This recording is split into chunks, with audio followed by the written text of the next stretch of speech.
네, 또 오후 예배 정동 미래준비위원회 주간 예배인데요. 제가 정동 미래준비위원회 담당 목사입니다. 그래서 또 설교하고 불이 나게 왔습니다. 한 치 앞도 내다볼 수 없는 그런 인생인데 참 미래를 준비해 나간다는 것이 결코 쉽지는 않아요. 그렇다고 안 할 수도 없고, 무관심할 수도 없고 포기할 수도 없는 것 같아요. 특별히 이제 교회의 미래가 참 중요한데, 그런 의미에서 보면 젊은이 교회 사역은 정말로 의미 있고 보람 있는 그런 사역이라고 저는 믿습니다. 왜냐하면 미래의 주역들을 키우는, 길러내는 아직 귀한 사역이기 때문에 그래요. 여러분이 미래잖아요, 그렇죠? 교회의 미래고 이 나라와 이 국가의 민족의 미래이기 때문에 그렇습니다. 어쨌든 여러분들도 이렇게 주의 전에서 다시금 예배를 통해서 만나게 하신 하나님께 감사를 드리고요. 옆에 계신 분들하고 같이 인사를 나눴으면 좋겠어요. 네가 미래다. 네. 당신이 미래입니다.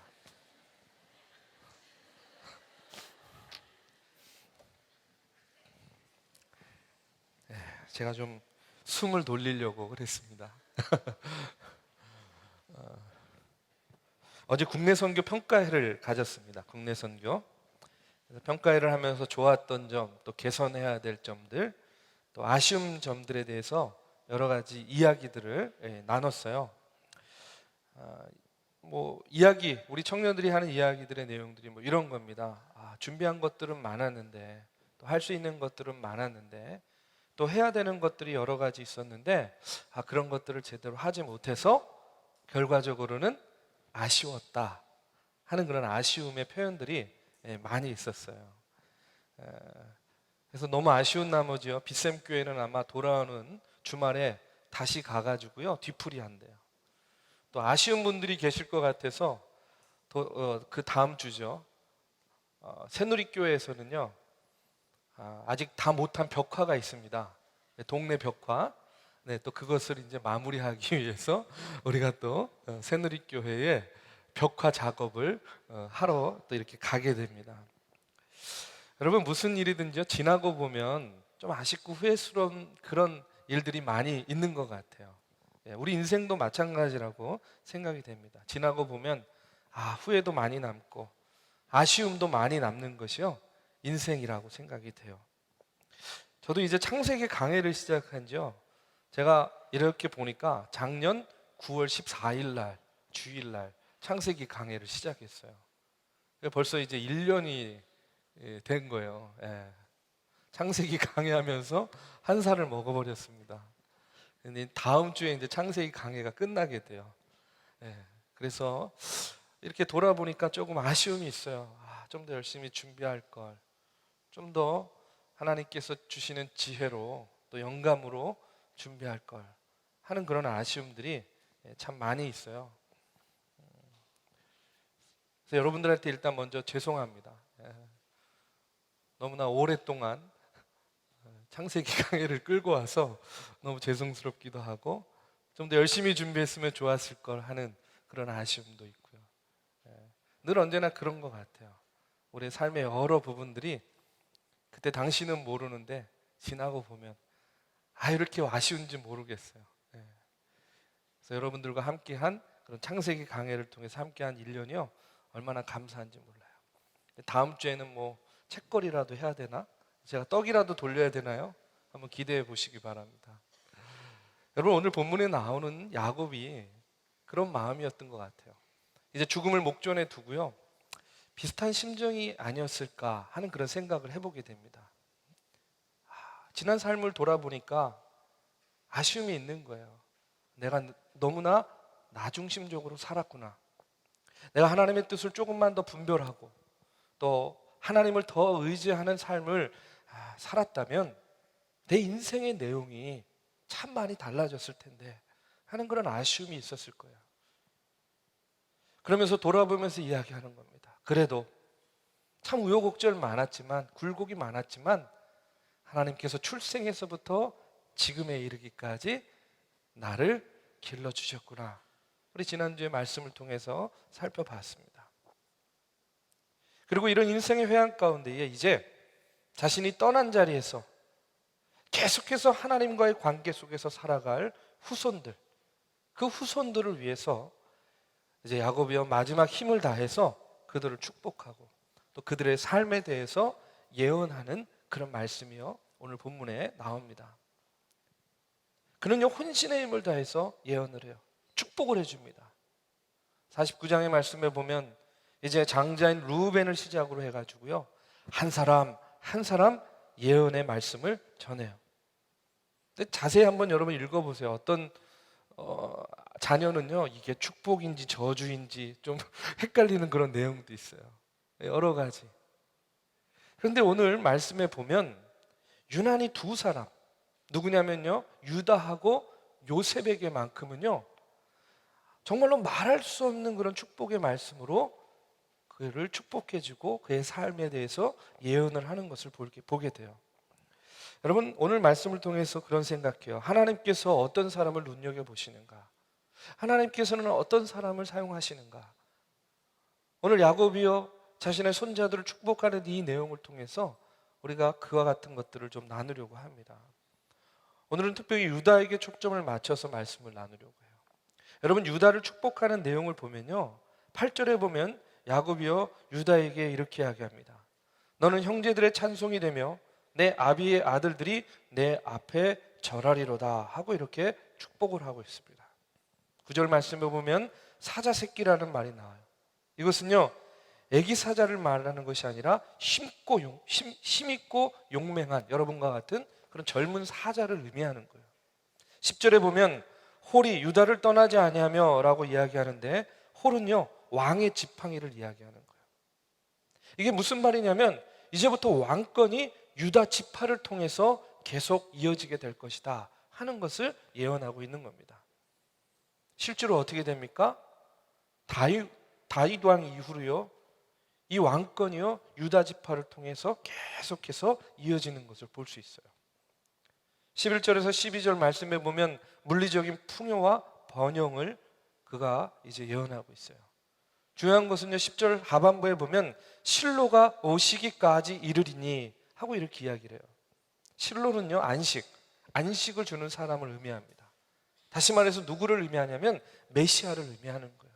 메시아. 그러니까 메시아가 오시기까지 유다가 어떻게 된다는 거예요? 유다 지파가 이스라엘을 다스린다 하는 것을 야곱이 이야기해 주고 있는 겁니다. 실제로 이제부터요 성경의 말씀을 보면 성경은요 유다의 후손을 중심으로 해서 쭉 전개되는 것을 볼 수 있어요.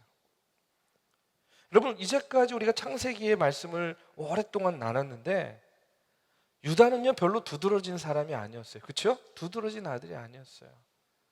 유다가 이렇게 드러난 이야기가 별로 없어요. 그런데 오늘 창세기 마지막 부분에 와서 유다의 이야기가요 야곱의 입술을 통해서 이렇게 두드러지게 나타나는 것을 보게 됩니다.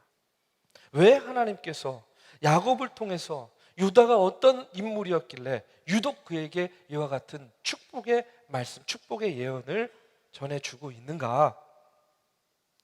저는요 우리식으로 표현하면요 유다를 이렇게 표현하고 싶어요. 총대를 매는 사람이었다라고 얘기하고 싶어요. 총대 매는 사람. 무슨 말인지 아시죠? 여러분 총대 매는 사람. 지금 군인 생각하면 안 됩니다. 예. 그런 생각 없을 거라, 그런 사람 없을 거라 생각하는데 신앙적으로 말하면 이런 사람이에요. 십자가 지는 사람.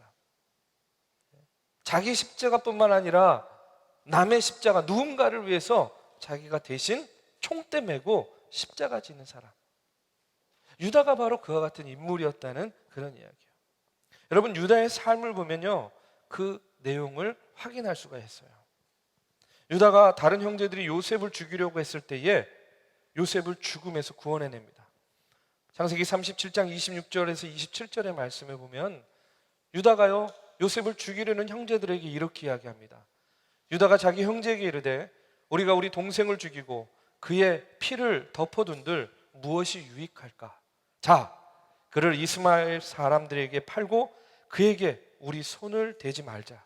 그는 우리의 동생이요 우리의 혈육이니라 하매 그의 형제들이 청종하였더라. 동생을 죽이고자 하는 그런 형제들을 설득하는 거예요. 차라리 지나가는 이스마엘 상인에게 팔아버리자라고 이렇게 제안을 합니다. 그 목적이 어디에 있어요? 바로 요셉을 죽음에서 구해내고자 하는 그런 목적이었어요. 이제 요셉을 죽음에서 구해냈지만요, 유다가요, 요셉 이 사건 이후에요, 삶의 방황을 겪게 돼요. 방황해요. 근데 그 내용이, 유다가 방황하는 내용이요, 창세기 38장에 나옵니다. 창세기 38장에 보면요, 이런 이야기가 나오는데, 어떤 이야기가 나오냐면 유다가 잘한 이야기가 아니에요. 유다에 대한 좋은 이야기가 아니에요. 읽어보면 아시겠지만요, 요즘 말로 하면 정말 막장과 같은 이야기가 나옵니다. 유다에 대한. 제가 이걸 여러 번 읽어봤어요. 이 내용을 가지고 이걸 기본 골격으로 해서 드라마를 만들면 우리나라 아침 드라마 완전 석권하겠다. 막장이어야 되잖아요. 막장의 막장이어야 되는 게 이제 우리 나라의 아침 드라마인데, 이런 내용이 어떤 내용이냐면요, 여러분 이해하고 들으시기 바랍니다. 이때 당시는 이게 가능했어요. 뭐냐면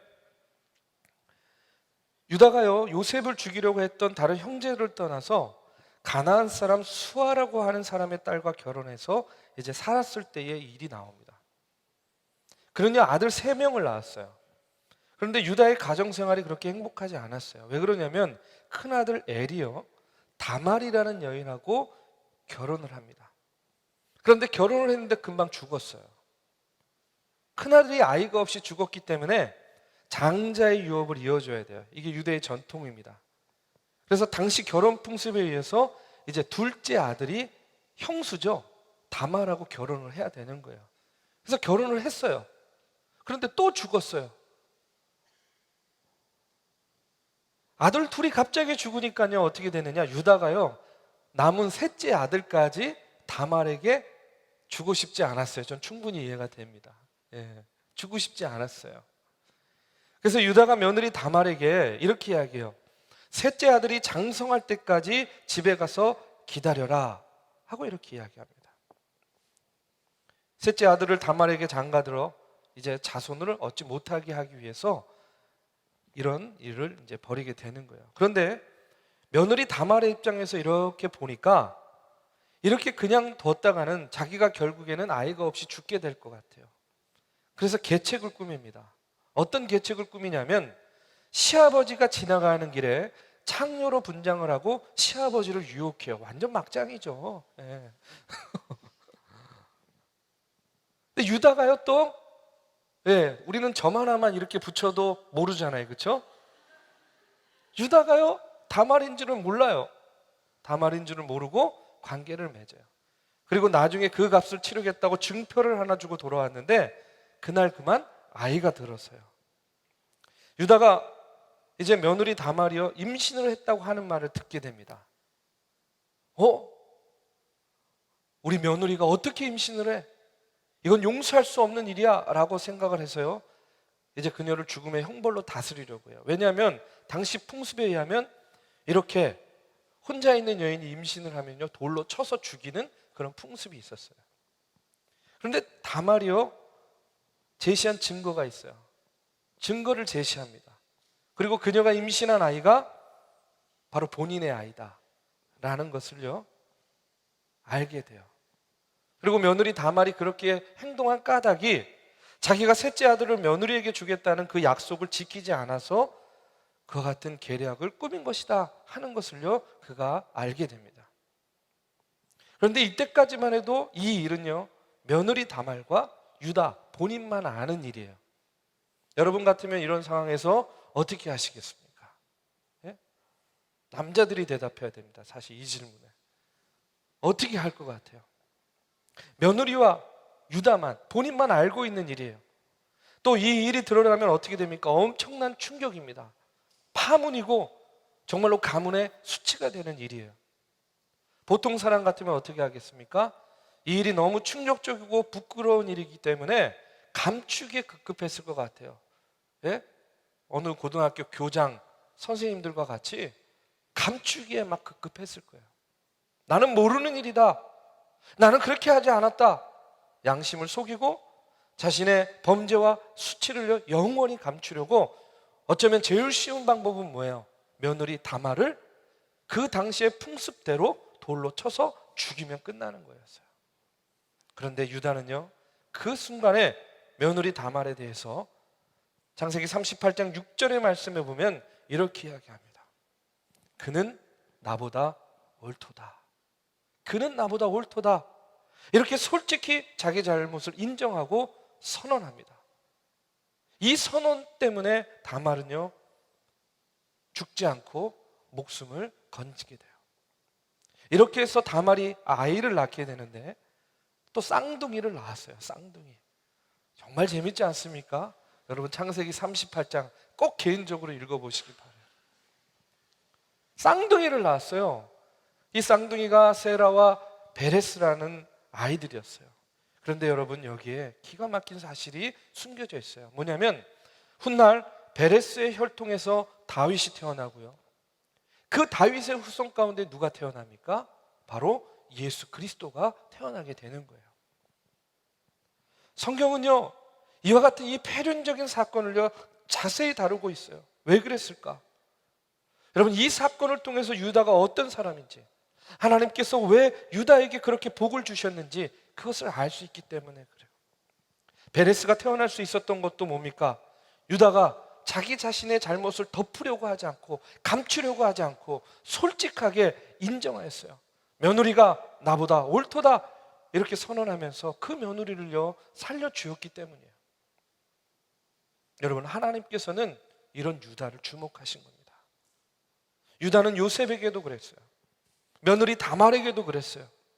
다른 사람을 살리는 일에요 그는 주저하지 않고 적극적으로 그가요 나섰습니다.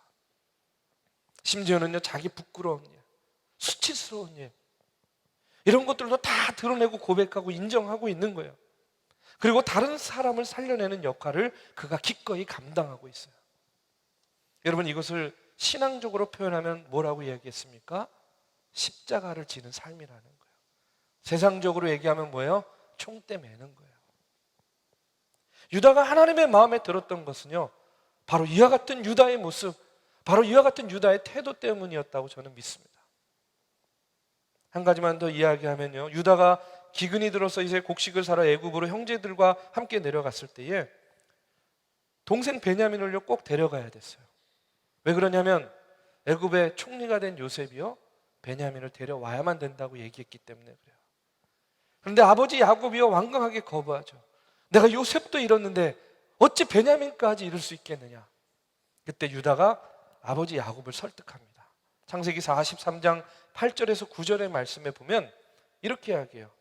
유다가 그의 아버지 이스라엘에게 이르되 저 아이를 나와 함께 보내시면 우리가 곧 가리니 그러면 우리와 아버지와 우리 어린 아이들이 다 살고 죽지 아니하리이다. 내가 그를 위하여 담보가 되오리니 아버지께서 내 손에서 그를 찾으소서. 내가 만일 그를 아버지께 데려다가 아버지 앞에 두지 아니하면 내가 영원히 죄를 지리이다. 여러분, 지금 유다는요 어떤 각오를 했습니까? 가족을 살리기 위해서 자기 하나 죽을 각오를 한 거예요. 가족을 위해서 자기 자신 희생하겠다고 나선 겁니다. 가족을 위해서 총대 맨 거예요. 그리고 실제로 곡식을 가지고 돌아오는 길에 하필이면요 베냐민의 곡식자로 해서 총리의 은잔이 나오죠. 이것도 이제 다 꾸민 거잖아요, 그렇죠? 이제 베냐민이 붙잡혀가는 상황이 되었어요. 44장 14절 이하에 보면 유다는요 이와 같은 때에도 역시 이렇게 이야기를 합니다. 자신이 대신 종이 되겠다고 나서는 거예요. 베냐민을 돌려보내주세요. 그렇지 않으면 아버지가 죽습니다. 베냐민 대신 내가 그 죄값을 내가 받겠습니다. 나를 대신 종으로 삼아주세요. 여러분, 그렇게 유다가 나오는 바람에 결국은 어떻게 돼요? 모두 다 살게 된 거예요. 여러분, 유다가 하나님의 눈에 들었던 점이 바로 이것이라고 믿습니다. 유다는 다른 사람을 살려낼 수 있다면 기꺼이 자기 자신을 희생하려고 했던 그런 사람이었어요. 유다는 예수 그리스도의 십자가 정신을 가지고 살았던 사람입니다. 여러분, 사사기 1장에 보면 이스라엘 백성이 가나안 땅을 정복할 때에 수많은 전쟁을 합니다. 그런데 그 전쟁 기사를 가만히 읽어보면요, 전쟁의 맨 앞에 누가 서는지 아십니까? 유다 지파가 서 있어요. 여러분, 전쟁을 할 때 맨 앞에 서면 어떻게 됩니까? 제일 먼저 죽는 거죠. 그렇죠? 많은 피해를 얻게 돼 있는 거예요. 많은 희생자를 내게 됩니다. 그런데도 유다 지파는요, 항상 어떤 전쟁에서든요 맨 앞에 서요. 십자가를 지는 거예요. 총대를 매는 거예요. 희생의 제일 앞에 서서 그들은 전쟁에 참여했습니다. 그런데요, 정말로 신기한 것이 있어요. 이스라엘 백성들이 가나안 땅에 가서 땅을 분배할 때 인구를 계수합니다. 그런데 그 인구를 계수해 보면 언제나 그 12지파 가운데 제일 많은 지파가 어떤 지파인지 아십니까? 유다 지파예요.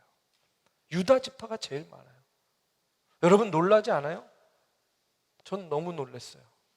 왜? 아니, 전쟁의 맨 앞에 서서 항상 싸움을 벌였는데, 전쟁의 맨 앞에 서서 항상 전쟁을 이끌었는데, 그러면 어떻게 돼야 돼요? 제일 많이 죽어야 돼요. 제일 많이 죽었으면 숫자가 제일 적어야 돼요. 그런데 언제나 인구를 계수하면 유다 지파가 제일 많았어요. 왜 그렇습니까? 하나님께서 유다 지파에게요 큰 복을 내리셨기 때문에 그런 거예요. 사랑하는 우리 믿음의 청년 여러분, 십자가를 지는 사람이요 복된 사람입니다. 십자가를 지는 사람이요 하나님 보시기에 합당한 그런 사람입니다. 예수님께서 마태복음 16장 24절에서 이렇게 이야기하고 계세요. 우리 한번 같이 읽어보겠습니다. 자, 시작. 아무든지 나를 따라오려거든 자기를 부인하고 자기 십자가를 지고 나를 좇을 것이니라. 누구든지 나를 따라오려거든 자기를 부인하고 자기 십자가를 지고 나를 좇으라 하고 이렇게 이야기합니다. 우리가 단순히 예수님을 믿는다고 이야기하는데요, 정확하게 이야기하면 자기 십자가를 지고 예수님을 따르는 것을 예수님을 믿는다라고 이야기하는 거예요. 우리가 예수님을 믿는다라고 고백하는 것은 내가 내 십자가를 지겠습니다, 내가 하나님께서 부여해 주신 나의 십자가를 내가 지겠습니다 하는 그런 신앙의 고백이라는 거예요. 여러분, 예수님의 십자가요, 그 십자가는요 우리의 죄를요, 우리의 삶을요 구원해 주시기 위해서 하나님께서 우리에게 맡겨주신 사명이에요. 그 사명이 바로 우리의 십자가입니다. 그렇기 때문에 우리는요 각각 져야 될 십자가가 있어요. 우리는 각각 짊어져야 될 사명이 있는 겁니다. 예를 들면요, 가정에서나 직장에서나 복음을 전할 사명이 있어요. 이 땅에 하나님의 교회를 세워야 될 사명도 있고요, 어렵고 소외된 이들을 도울 사명도 있습니다. 그 외에도요 수많은 다양한 사명들이 있어요. 신학자 토마스 아켄피스가요 이런 이야기 했습니다. 참고 순종하며 십자가를 져라. 그리하면 마지막에는 그 십자가가 너를 져줄 것이다. 여러분 믿으십니까? 여러분이 십자가를 지면 나중에는 그 십자가가 여러분을 져주신다는 거예요. 여러분 명심하셔야 돼요. 지금 비록 어렵고 힘들어도요 우리가 십자가를 지면 언젠가는 그 십자가가 다시 나를 져준다는 거예요. 여러분, 십자가를 지는 사람이요 한 명만 가정에 있으면요 그 가정은요 어떤 문제든지 다 해결될 줄로 믿습니다. 수많은 사람들이 있어도요 십자가를 지는 사람 한 명만 교회에 있어도, 이 공동체에 있어도요 이 공동체에 어떤 문제든지 다 해결될 수 있으리라고 믿습니다. 여러분, 하나님께서 쓰셨던 사람은요 한결같이 십자가 지는 것이 무엇인지에 대해서 알았던 사람을 하나님께서 쓰셨어요. 여러분, 십자가는요 지기 어려워 보이지만 십자가를 져야만 우리의 살 길을 우리가 밝히 걸어갈 수가 있는 거예요. 유다는 요셉이 죽을 위기에 빠졌을 때에 가만히 있을 수가 없었어요. 베냐민이 도둑으로 몰려서 붙잡혔을 때에 그는 자신이 대신해서 종이 되겠다고 이야기합니다. 며느리 다말이 죽을 위기에 처했을 때에 자기만 살자고 모른 척하지 않았어요. 여러분, 이것이요 유다가, 그리고 이것이 유다 지파가 복을 받은 이유인 줄로 믿습니다. 제가 십자가를 져서 우리 가정이 살 수 있다면 주님, 내가 십자가를 지겠습니다. 내가 십자가를 져서 이 땅에 교회가 바로 설 수 있다면 주님, 내가 주님의 십자가 지겠습니다.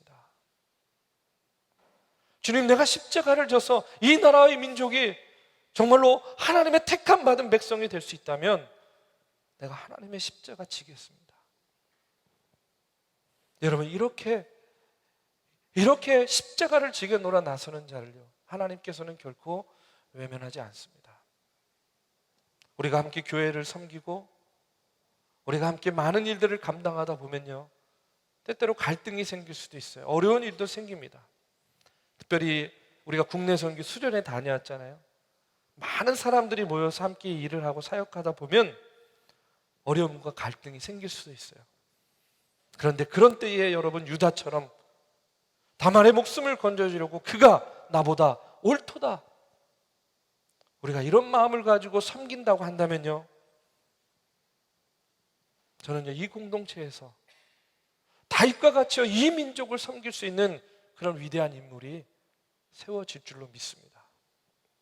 우리 교회에 반드시 하나님의 일을 이룰 수 있는 인물들을요, 하나님은 이렇게 십자가를 지겠노라고 나서고 내가 총대를 매겠노라고 나서는 그 사람을 통해서 하나님께서 세우시고 일하실 것이라고 저는 믿습니다. 여러분, 오늘날요, 국가의 지도자들도요, 총대를 매려고 하지 않아요. 십자가를 지려고 하지 않아요. 책임을 지려고 하지 않습니다. 교회의 지도자들도 마찬가지예요. 목숨을 걸고 자기 십자가를 지고 가야 되는데 목숨을 걸고요, 다른 사람에게 십자가를 지우기에 급급해요. 여러분, 개인적인 삶은 어떻습니까? 총대를 메고 십자가 지는 것, 여러분, 손해라고 생각하는 사람들이 얼마나 많은지 몰라요. 바보같이 왜 저래? 왜 저렇게 손해나는 일을 해? 왜 손해나는 짓을 해? 손해라고 생각해요. 근데 여러분, 십자가를 지는 마음, 정말로 십자가를 지면 힘들고 어렵고 죽을 것 같은데, 근데 너무나도 신기한 것은요, 오히려 그때에 살 길이 보인다는 거예요. 갈 길이 보인다는 거예요. 어디로 가야 좋을지 모르고 무엇을 해야 좋을지 몰라 헤매이고 있었는데 그제서야 비로소 내 갈 길이 밝히 보여진다는 겁니다. 내가 십자가를 질 때 하나님의 말할 수 없는 은혜가 부어지는 것을 여러분들이 경험할 수 있게 된다는 거예요. 사랑하는 우리 믿음의 청년 여러분, 오늘 유다와 같이요, 여러분, 누군가를 위해서 또 자기 자신을 위해서 기꺼이 십자가를 지시기를 바랍니다. 그럼 예수님께서요, 여러분의 십자가를 져주세요. 저는 오늘 말씀을 준비하면서 그런 생각했어요. 내가 누군가의 십자가를 집니다. 내 삶의 십자가를 집니다. 가정에서, 일터에서, 내 삶의 자리에서. 그런데 그것을 우리 주님께서 보시고 내 십자가를 주님이 져주시는 거예요. 여러분, 그것이 은혜 아닙니까? 내가 다른 사람의 십자가를 지는 것이 은혜가 아니라 우리 주님께서 내 십자가를 지어주시는 것, 그것이 바로 은혜라는 거예요. 우리가 믿음의 생활하고 신앙생활하면서 우리가 은혜를 사모합니다. 그러면 우리가 무엇부터 해야 됩니까? 십자가를 져야 돼요. 그러면 예수님께서 우리의 십자가를 져주십니다. 그 같은 은혜 가운데 살 때에 우리가 정말로 하나님께서 예비해 놓으신 십자가의 길을 통해 영원한 삶으로, 천국의 삶으로, 하나님의 백성으로 인도함 받게 될 줄로 믿습니다. 오늘 유다의 모습이 저와 여러분의 모습이 되기를 바랍니다. 유다와 같은 사람이 되길 바랍니다. 유다와 같이 반응하는 인물들이 되길 바랍니다. 유다와 같이요, 기꺼이 십자가를 메고 가는 저와 여러분이 되기를 주님의 이름으로 축원합니다. 이 시간 우리 함께 기도하는 시간 갖겠습니다. 우리 함께 찬양하고 기도하는데요, 오늘의 말씀을 기억하면서 우리가 어떤 삶을 살아야 되겠습니까? 우리가 예수 그리스도의 십자가의 은혜로요, 우리가 하나님의 영원한 삶 가운데 인도함을 받았습니다. 하나님께서 원하시는 삶은요, 우리가 조금 이 땅에서 어렵고 힘들어도 당신의 십자가를 지기를 원합니다. 무겁고 힘들고 버거워도요, 십자가를 지고 가기를 원합니다. 그때 우리 주님께서, 우리 하나님께서 우리의 십자가를 대신 져주실 줄로 믿습니다. 하나님, 내가 유다 같은 사람 되게 해주세요.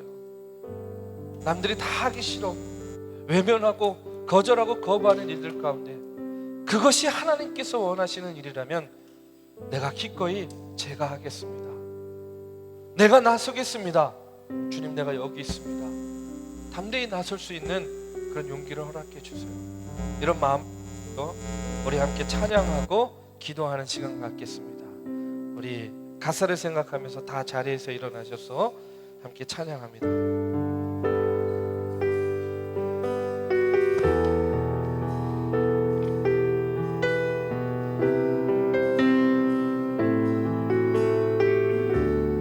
영원한 사귐에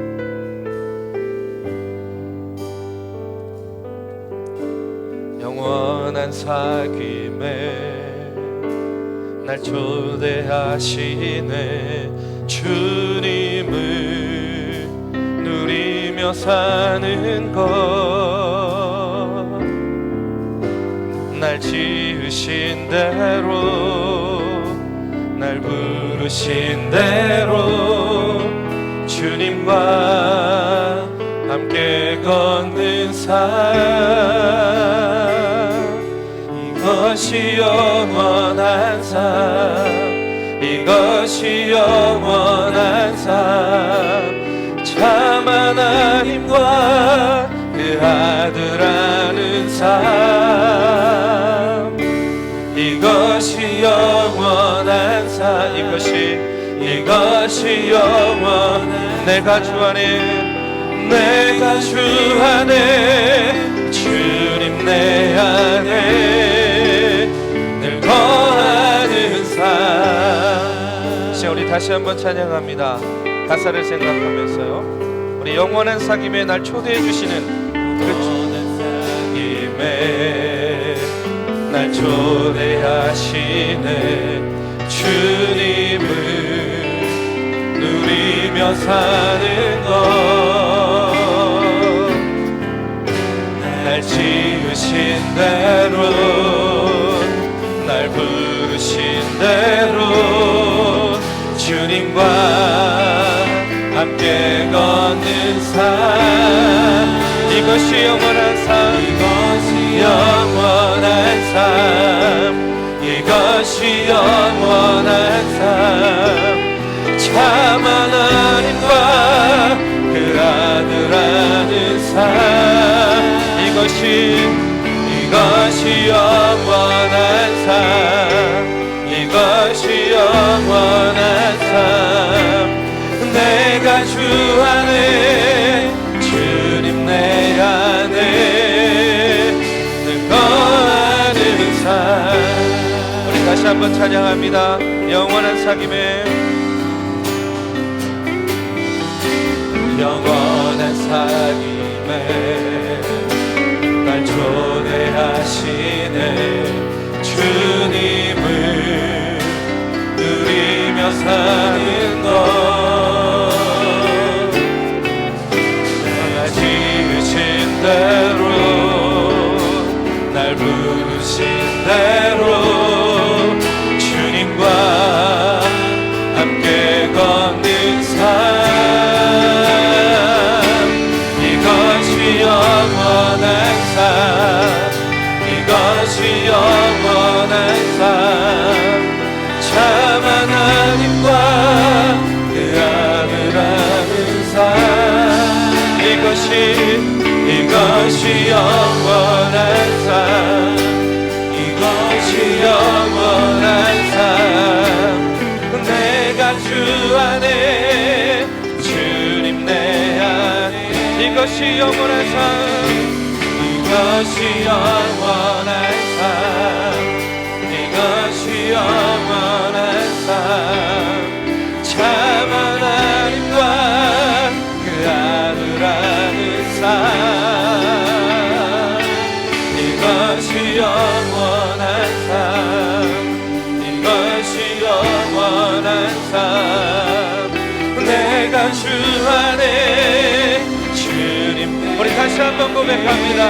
이것이 영원한 삶입니다. 이것이 영원한 삶, 이것이 영원한 삶, 참 하나님과 그 아들 아는 삶, 이것이 영원한 삶, 이것이 영원한 삶.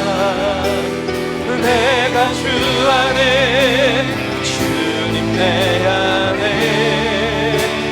거하는 삶.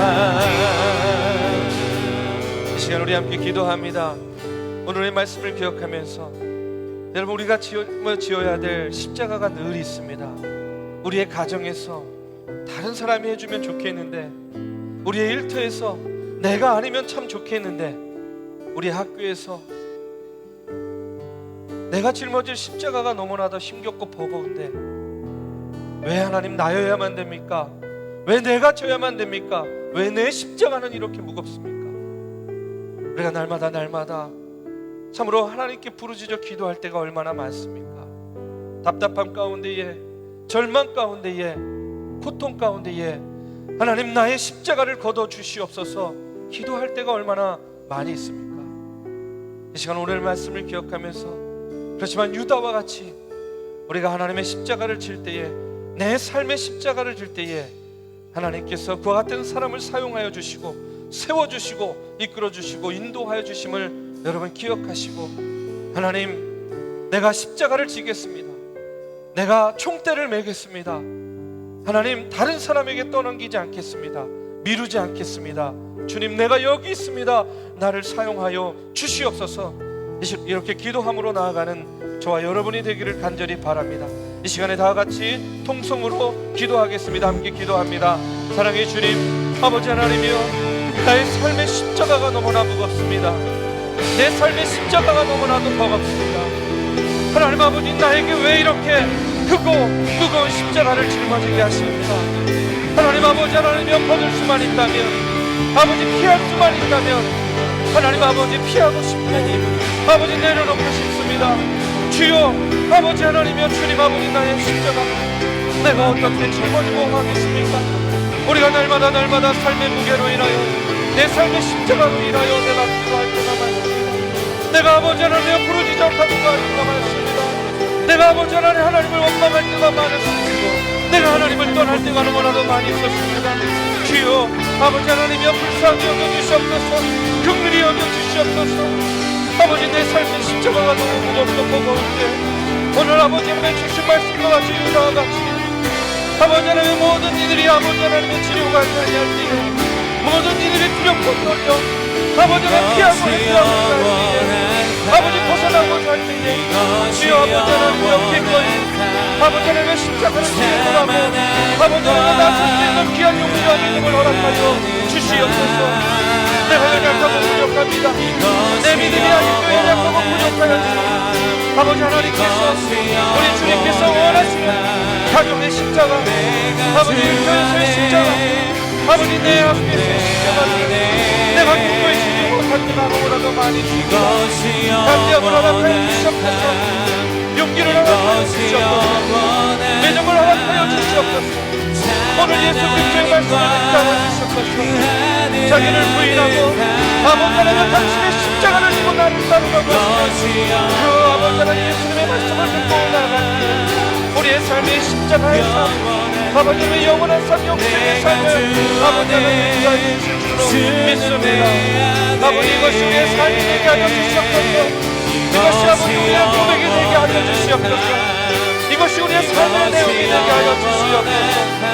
영원한 삶을 사는 자들이 아버지 하나님의 십자가를 기꺼이 줄 때에 이 나라와 이 민족의 이 교회가 개인의 삶이 아버지 변화될 수 있습니다. 주여 아버지 하나님 인도하여 주시옵소서. 이것이 영원한 삶, 내가 주 안에, 주는 내 안에 거하는 삶.